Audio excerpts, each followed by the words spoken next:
time to get sexy on your ass. I'll roast your ass. I'll torch that ass cause your ass is stupid. Cause it's the classic reaction. Oh yeah. God damn it.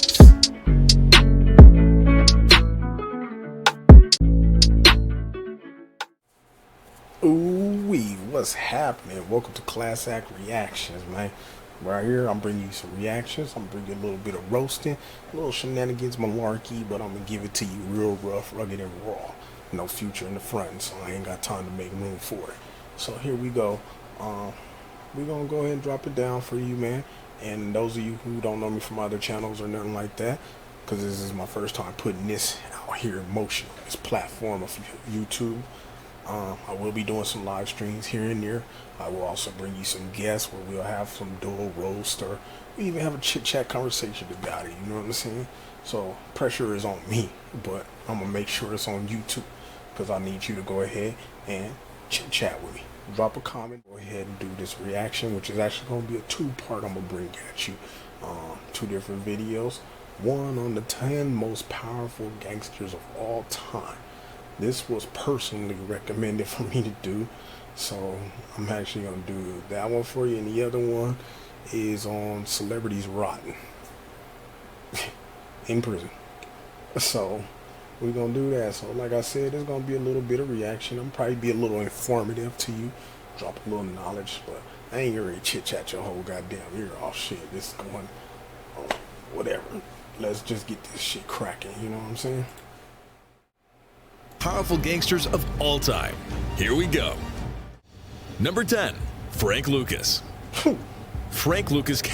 Alright, so first of all, let me stop this right on top. If y'all don't know nothing about Frank Lucas was cold with it. Frank Lucas was what gangsters in America thrived and wished to one day be. Had no problem with the heroin gang. The man pushed it. Now a lot of this stuff, bro, I'm bringing it to you. This ain't because I watched this already. It's because I know knowledge of this stuff. So that's why this was kind of pushed on me to do. But Frank Lucas, if you ain't seen American Gangster with Denzel Washington, you need to go watch it. A lot of y'all may have already watched it but didn't understand that that was really based on this man. This man ran the streets. So for you to go into the empire of the United States, conquer it, make movements where you got your family under you, and it's fucked up because I'm going to make sure I push this out there clear to understand. I don't condone snitching. I don't respect a rat. I don't respect a snitch. And there's a difference between somebody protecting their community and somebody who's snitching. But I'll get into that later. Let's go ahead and get on that. Capitalized off the heroin trade in the 1960s and 1970s by using an East Asian connection during the Vietnam War, cutting off the Italian mafia who controlled the trade in his Harlem at the time. Lucas, originally from North Carolina, employed members of his family to take over the heroin trade in the mafia and all them. The Italians ran a lot of shit back during that era of time. And the fact is you went over there, you cut all that shit, you went around the motherfucking rainbow. Nigga, they got the rainbow going. You went around the bitch, wrote a whole new book. Nigga, that's intelligence, that's smart. That's yeah. New York and New Jersey. Lucas would claim to have sold $1 million worth of heroin a day in his prime, and claimed to have a net worth of over $52 million on top of a... Man, 52 million. So, first of all, let me tap into something right now. I notice a lot of this right now. I already tell. They saying gangsters. There's a difference between gangsters and drug dealers. So I'm gonna be clear with you right off top. There's a major fucking difference between gangsters and drug dealers, and Frank Lucas was both. He was an intelligent drug dealer, and he was a certified gangster because he would pop your ass in broad daylight. That's the difference between a gangster and a drug dealer. A gangster has no problem with doing nothing, whether it's to selling the dope or putting his body count up, putting bodies on his soul, as we like to say. Or you're a drug dealer, which means you have the intelligence, you built the operation, but you are smart enough to realize I don't need to touch nothing. I let you touch it. You see what I'm saying? So it's similarities, but there's always a thin line between everything we do. But anyways, let's get back. Large supply of liquid assets, namely heroin. Goddamn. Number 9, Griselda Blanco. Oh, Blanco. Griselda Blanco, also known as the Black Widow Hold the or the horses on this. What? Okay, so if you don't know nothing about Blanca, man, it's cold with the game. Cold with the game. That's how I'm gonna put it like that. She's so cold with the game. She had motherfuckers like Pablo Escobar working for her. And mind you, it's not no man or women thing, but women, it's rare to catch a cold ass hustler, a woman with the strength to not only control the man around her, but have the ruthlessness to capitalize on anybody who oversteps their boundaries and forgets the concept of respect. Don't understand the ideal or dialogue behind that shit. That one right there, that's a mama.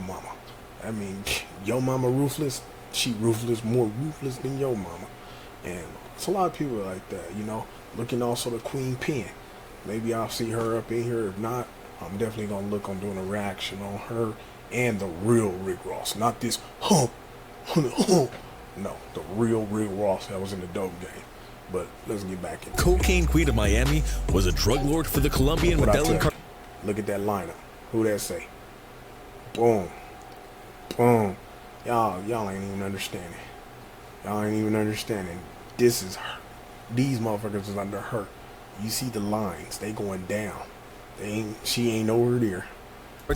She controlled the cocaine trade through violence and intimidation, making $80 million a month during the 1970s and 80s. Reports claim that at a month during the 1970s and intimidation, making $80 million. $80 fucking million a month. Bruh, it's 30 fucking days a month during the 1970s and 80s. Reports claim that at her peak, Griselda Blanco had more than $500 million. After serving 10 years in jail on drug charges, Blanco would return to her native Colombia. I know a lot of people were surprised about that when they spoke on her serving 10 years. So let me clarify one thing to you. 10 years, yeah.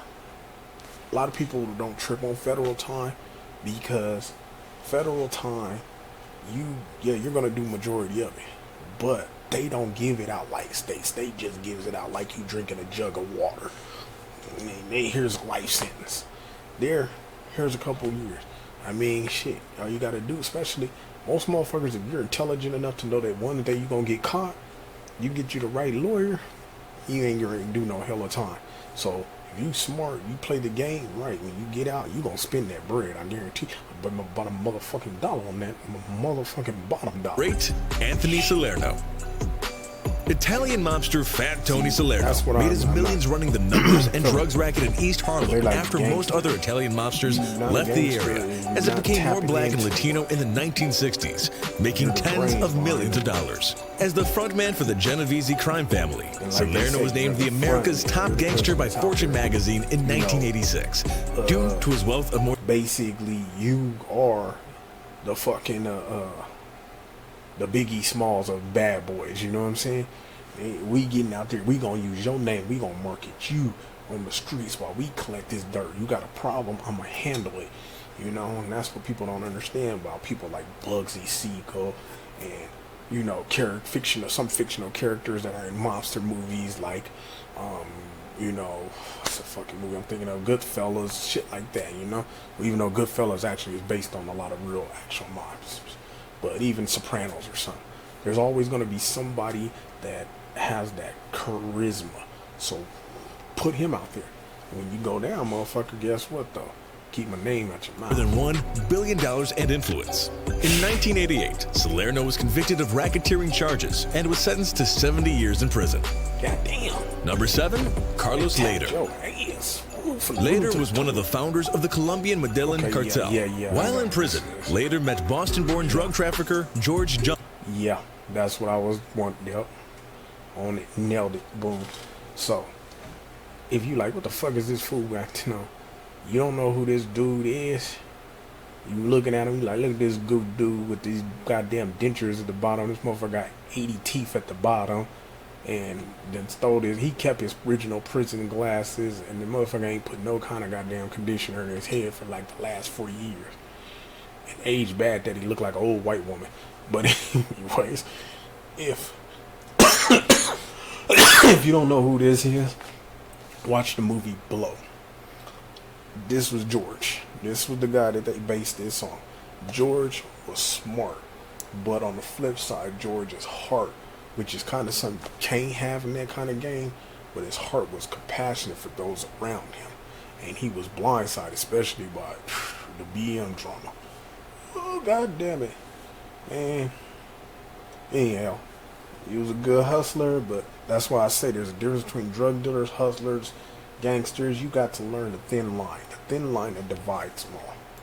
Who helped him import and distribute cocaine from his native Colombia into the United States, accumulating $2.7 billion. Cocaine made Later so rich that he owned his own island in the Bahamas and offered to pay off Colombia's debt. Later would eventually be extradited to the United States and sentenced to life in prison. Now, again, this shit's crazy though. And I guarantee you, I'm willing to bet somehow, some way, somebody dropped a statement and snitched him out. And I mean, but this shows how corrupt the game is. And this is what a lot of y'all need to take in to let it soak. Politics is ran by the dope game. Brother, it's financed and everything by the dope game. And if you doubt what I'm telling you, you need to get up on your catalog. Don't take a movie with just a grain of salt. Don't take a TV show with a grain of salt. You need to turn that whole motherfucking cup upside down and dig through that motherfucker, and you'll realize how much truth is actually embedded in there that motherfuckers don't want to recognize, or motherfuckers is trying to disguise because they told not to put it out there. Literally. Which was reduced after he agreed to testify against former Panamanian President Manuel Noriega in 1992. Okay, so let me capitalize on this. This is my reasons of hating a rat. And this is the difference between a rat and a person that serves his community.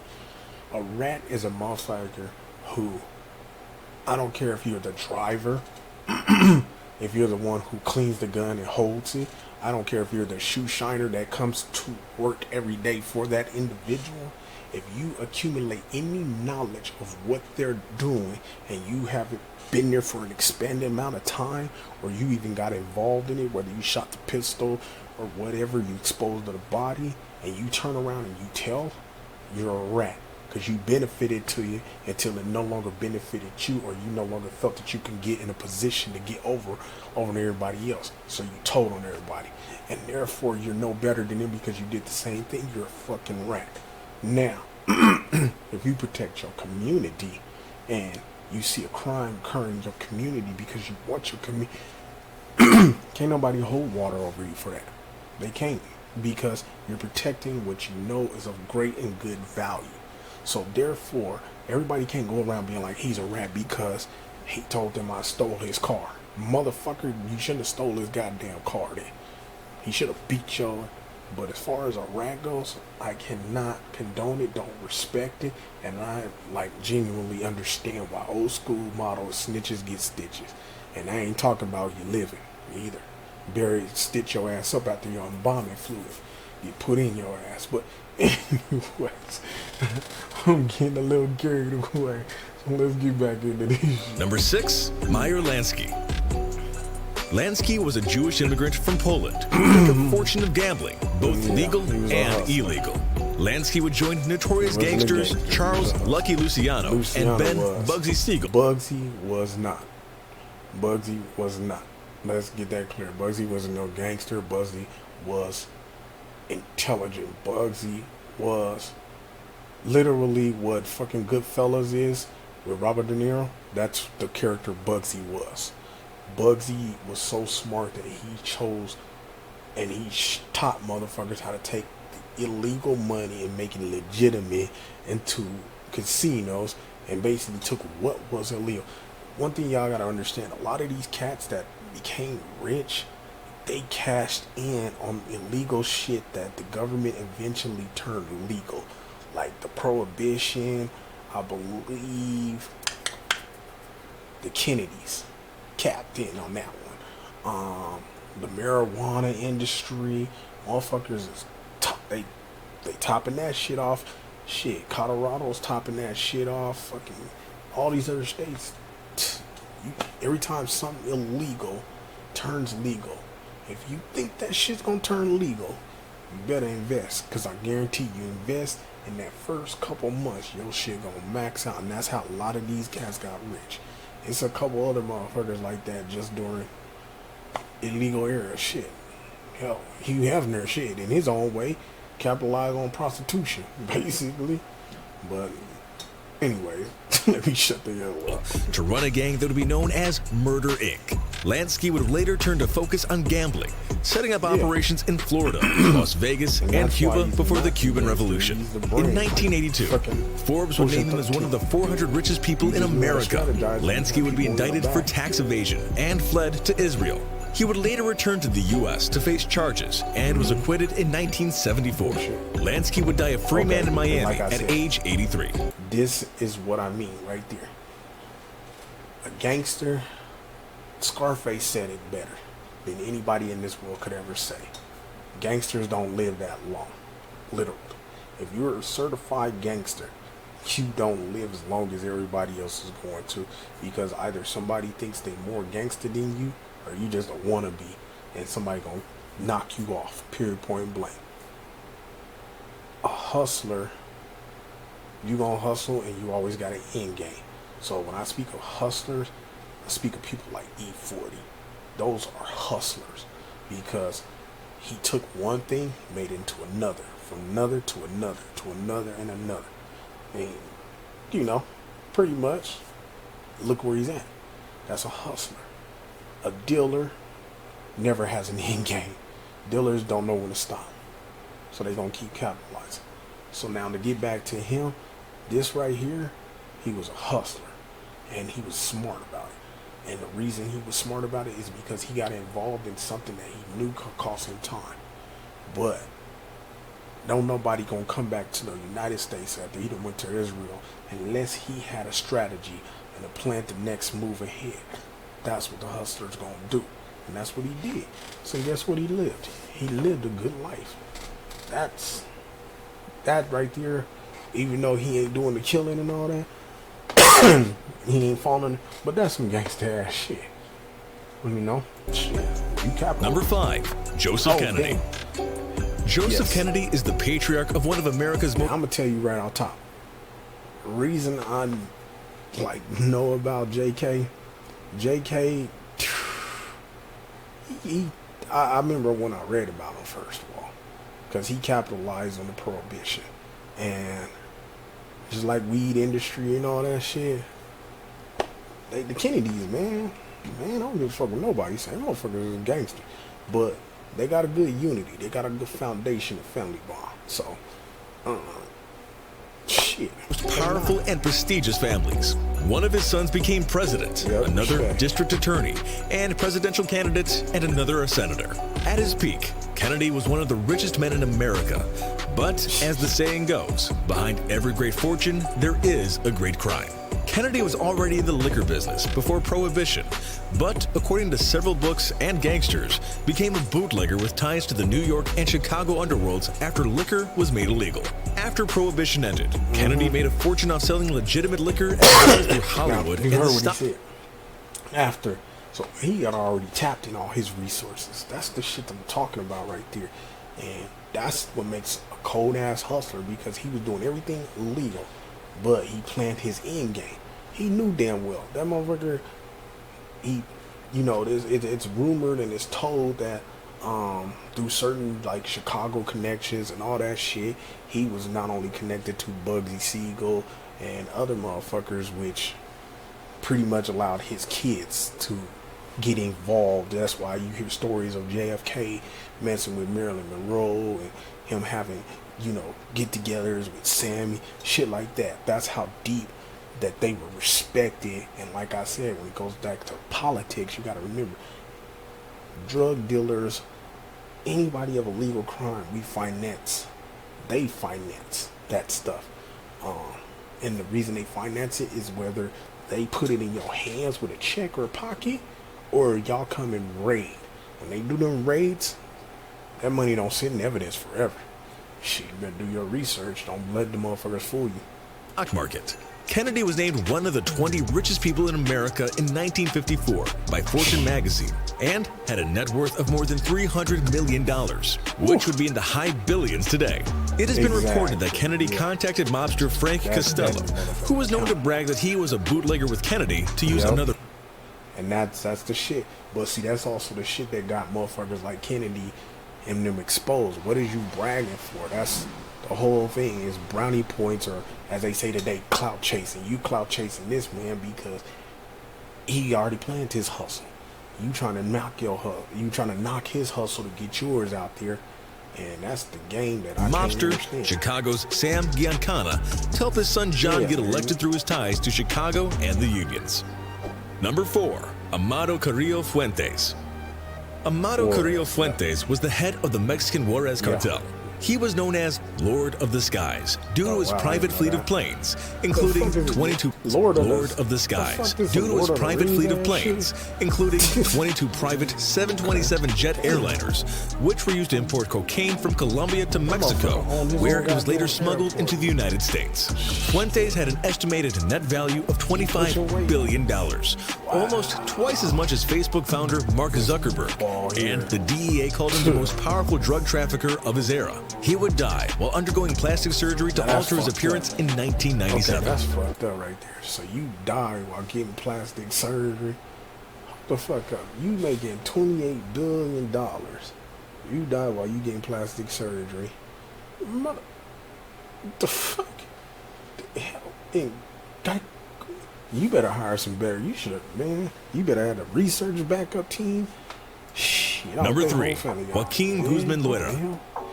El Chapo is one of Mexico's most powerful drug lords. He is the head of the Sinaloa cartel, which smuggles in billions of dollars from Colombia through Mexico and into the United States. Guzman became rich enough to make Forbes' list of 1,000 wealthiest people in the world. That's the thing that trips me out. Like, I remember I used to look at Forbes. If you really want to like see some crazy ass shit, look in there when they be showing these big time ass dealers and all that. They be actually making Forbes. This is not just executive CEO crap or Wall Street industry. Y'all be putting real drug dealers in there, and these motherfuckers be like, that's when you know you making money. That's when you know the grind is genuine. Like, or hit them with the hardest blow. As well as their top 60 most powerful people in the world, with a net worth of over $5 billion. Guzman. And now, hold on. That's the crazy part. That's what they're calculating. That's not factual proof. He's networked, believe, have more than that. Some people say 3 times more than that. That's crazy. When you gotta build fucking shelters to hide your damn. Was jailed in 1993, but escaped from prison in 2001, and is currently number 1 on the FBI's most wanted list, with a $5 million reward for his capture. That motherfucker give you that just Number to 2, say hi. Al Capone. The hell? Al Capone is perhaps the most powerful gangster of all time, and also one of the richest. During Prohibition, Capone controlled the... Now again, like I said, there's a difference. Al Capone was one of the motherfuckers that had no problem with getting his hands dirty, whether it was a pimping game, whether it was the hustling game. It was even, especially like I said, during the Prohibition, which was crazy because Prohibition, nowadays, motherfucker go, shit, I'm about to hit the LQ, grab me a motherfucking bottle. Shit, I don't know about none of that right there because it's legal. You see what I'm saying? Back then, niggas just wanted to drink to calm his shit. You had to creep through a backyard alley. And that's crazy that. But that's how the world is. Motherfuckers put you in jail, bury you under the jail, and then 10 years later, here you go. You can make $1 million. Legal alcohol, prostitution, and gambling rackets in Chicago, which brought in $100 million a year at its prime. Capone's money allowed him to bribe police officials, judges, and even the mayor of Chicago. Unfortunately, he could not bribe the IRS, who convicted him of tax evasion. And again, here we go. Like I said, that's why I can't stand the snitch. Al Capone, they could not touch him. But you, again, here's another movie reference. Watch the movie Untouchables.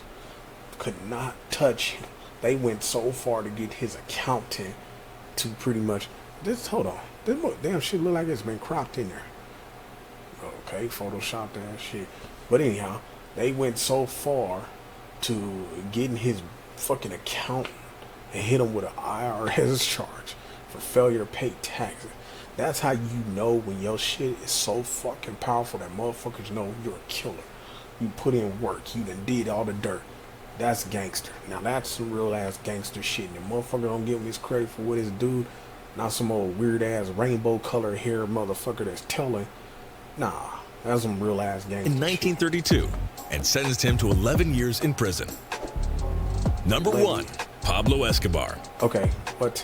Escobar is perhaps the most powerful drug lord of the modern era. He ran the Medellin cartel, which imported billions of dollars of cocaine into the United States. Pablo's money brought him great power, as he was able to bribe officials or have them killed if they wouldn't take his bribes. Okay, hold on, pause. Just in case you might not be able to hear me on this audio. This motherfucker made number 1. Now, you remember Blanca. Blanca's his boss. Pulled in 80 million or 80 billion. The fuck?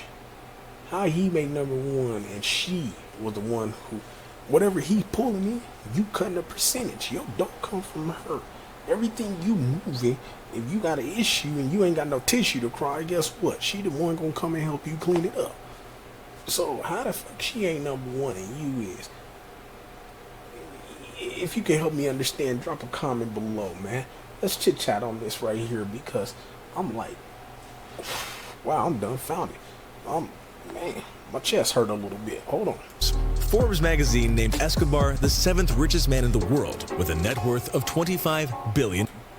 Okay, so again, she pulled in 80 fucking billion. Matter of fact, yes, that was correct. 80 fucking billion in a month. He's pulling in 25.